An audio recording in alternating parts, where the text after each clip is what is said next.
Greetings and welcome back to Brown Girl. ഇന്ന് നമ്മൾ ഉണ്ടാക്കാൻ പോകുന്നത് രണ്ട് ഫ്രൈസ് ആണ്, പഴം പൊരിച്ചതും ചക്ക പൊരിച്ചതും. വരൂ നമുക്ക് പൊരിച്ചു തുടങ്ങാം. ആദ്യം അതിൻ്റെ മാവിൻ്റെ ഇൻഗ്രീഡിയൻസ് ഞാൻ കാണിച്ചു തരാം. കമോൺ. ഇന്ന് നമ്മൾ ചക്കപ്പൊരിയും അതേ മാവ് കൊണ്ട് തന്നെ പഴം പൊരിയുമാണ് ഉണ്ടാക്കാൻ പോകുന്നത്. ഒരേ ബാറ്ററിൽ രണ്ട് ഐറ്റം. അതിനായിട്ട് ഞാനിവിടെ 1.5 കപ്പ് പൊടി എടുക്കുന്നുണ്ട്. മൈദ 1.5 കപ്പ് മൈദ, 1/2 കപ്പ് റൈസ് ഫ്ലോർ, അരിപ്പൊടി 1/2 കപ്പ്,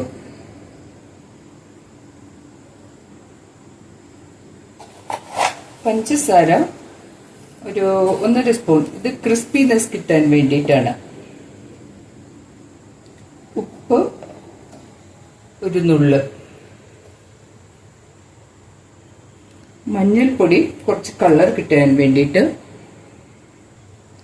അടുത്ത രണ്ട് ഐറ്റം ഇച്ചിരി സ്പെഷ്യലാണ്.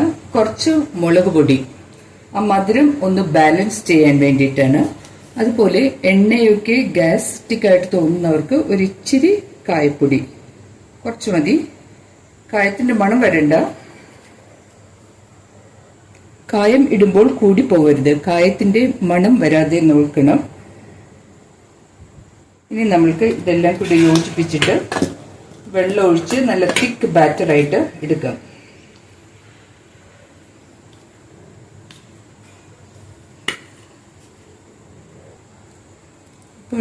ഇതിപ്പോൾ നമ്മളൊരു നല്ല തിക്ക് ബാറ്ററായിട്ട് മിക്സ് ചെയ്തെടുത്തിട്ടുണ്ട്. ഈ കൺസിസ്റ്റൻസി വേണം, നല്ല തിക്ക് കൺസിസ്റ്റൻസി വേണം കേട്ടോ. അപ്പോൾ കായം ഇഷ്ടമില്ലാത്തവർ ആണെങ്കിൽ ജീരകം കുറച്ച് ചതച്ച് ചേർത്താലും മതി. രണ്ട് സ്കിപ്പ് ചെയ്താലും കുഴപ്പമില്ല. ആദ്യമേ നമ്മൾ കുറച്ച് നല്ല പഴുത്ത ചക്ക എടുത്തിട്ടുണ്ട്. ചക്ക സീസണിൽ നിങ്ങൾക്കിത് ഫ്രീസറിൽ എടുത്ത് വെച്ചിട്ട് യൂസ് ചെയ്യാം. ഇത് ഞാൻ ഫ്രീസറിൽ വെച്ചതാണ്. കുരു കളഞ്ഞ് ക്ലീൻ ചെയ്ത് വെച്ചിരിക്കുകയാണ്. വരിക്ക ചക്കയാണ് നല്ലത്. കുഴയുന്ന ചക്ക കുറച്ച് ബുദ്ധിമുട്ടായിരിക്കും, എണ്ണയും ഒത്തിരി കുടിക്കും. അതുപോലെ നേന്ത്രപ്പഴം നല്ലപോലെ പഴുത്തത് ഒരു 3 അരിഞ്ഞു വെച്ചിട്ടുണ്ട്. എണ്ണ നല്ലവണ്ണം ചട്ടി ചൂടായതിനു ശേഷം വേണം നമ്മൾക്കിത് പൊരിച്ചു തുടങ്ങുവാനായിട്ട്. ചക്കയും പഴംപൊരിയും നല്ലപോലെ എണ്ണ കുടിക്കും, ചക്ക പ്രത്യേകിച്ച് ഒത്തിരി എണ്ണ കുടിക്കും. അതുകൊണ്ട് നമ്മൾ അതിൽ ഒത്തിരി ടിഷ്യൂ പേപ്പേഴ്സ് വെക്കുകയാണ്, എണ്ണ ഒന്ന് നന്നായിട്ട് വലിഞ്ഞു പോകാൻ. എണ്ണ ഇത്ര കുടിക്കാതിരിക്കാനുള്ള എന്തെങ്കിലും ടിപ്സ് ഉണ്ടെങ്കിൽ ആർക്കെങ്കിലും പറഞ്ഞു തരാവുന്നതാണ്. പ്ലാസ്റ്റിക് കവർ യൂസ് ചെയ്യുന്ന പോലത്തെ പരിപാടികളൊന്നുമല്ല.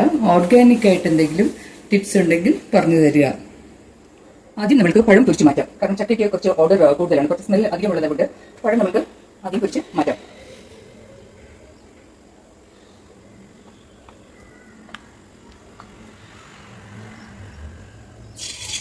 എണ്ണ ഒന്നുകൂടി ചൂടാവാനായിട്ടുണ്ട്. ഇപ്പോൾ എണ്ണ നന്നായിട്ട് ചൂടായിട്ടുണ്ട്.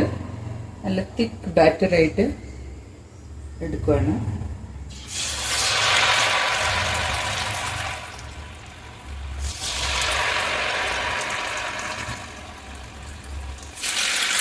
നല്ലവണ്ണം മുരിഞ്ഞതിന് ശേഷം മാത്രം മറിച്ചിടുക.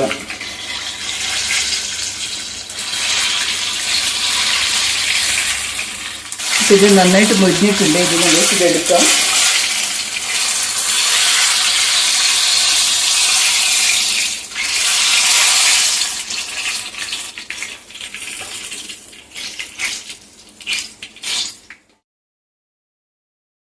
ഇനി നമ്മൾക്ക് കുറച്ച് ചക്ക പൊരിച്ചെടുക്കാം. ചക്ക ഇതാ നോക്കൂ, ഞാൻ 2 ആയിട്ട് മുറിച്ചിട്ടാണ്, കുരു കളഞ്ഞ് 2 ആയിട്ട് മുറിച്ചിട്ടാണ് എടുത്തിരിക്കുന്നത്.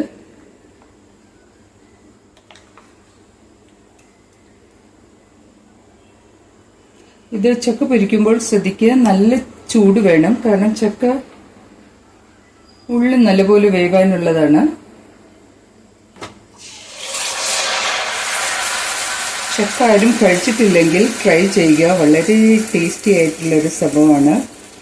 ചക്ക കുതിയന്മാർ ഇത് കൂടെ പഠിച്ചാൽ ചക്ക ഒട്ടും ഉപേക്ഷിക്കില്ല. ചക്കയൊക്കെ ഒത്തിരി മധുരമായതുകൊണ്ടാണ് ഞാനതിൽ കുറച്ച് എരിവ് കൂടെ ചേർത്തത്, ആ മധുരം ഒന്ന് ബാലൻസ് ചെയ്യുവാൻ വേണ്ടിയിട്ട്. നല്ലപോലെ മുരിഞ്ഞിട്ടുണ്ട്. ഇനി നമ്മൾക്ക് മറിച്ചിടാം. ശരിക്കും മുരിയാതെ ഇത് മറിക്കരുത്, കാരണം ഇതിൻ്റെ ബാറ്റർ കോട്ടിംഗ് പോയി പോകും. എൻ്റെ അവിടെ കിടന്ന് ശരിക്കും മുരിഞ്ഞതിന് ശേഷം മാത്രം മറിച്ചിടുക. നന്നായിട്ട് മുരിഞ്ഞിട്ടുണ്ട്. ഇനി നമ്മൾക്ക് ഇതിൽ നിന്ന് കോരി മാറ്റാം. അരിപ്പൊടി ഇടണം, എന്നാലേ ഈ ക്രിസ്പിനെസ് വരുള്ളൂ. ഇതുപോലെ നമ്മൾക്കെല്ലാം പൊരിച്ചെടുക്കാം. അപ്പോൾ ഈ ചക്കപ്പൊരിയുടെ വീഡിയോ അല്ലാതെ മറ്റു കുറേ വീഡിയോസും എൻ്റെ ചാനലിൽ കിടപ്പുണ്ട്. എല്ലാവരും അതൊക്കെ ഒന്ന് കാണുക. നിങ്ങൾക്ക് ഇഷ്ടപ്പെട്ടുവെങ്കിൽ മറ്റുള്ളവരിലേക്കും ഇത് ഷെയർ ചെയ്ത് കൊടുക്കുക. Please like, subscribe. Thank you. By.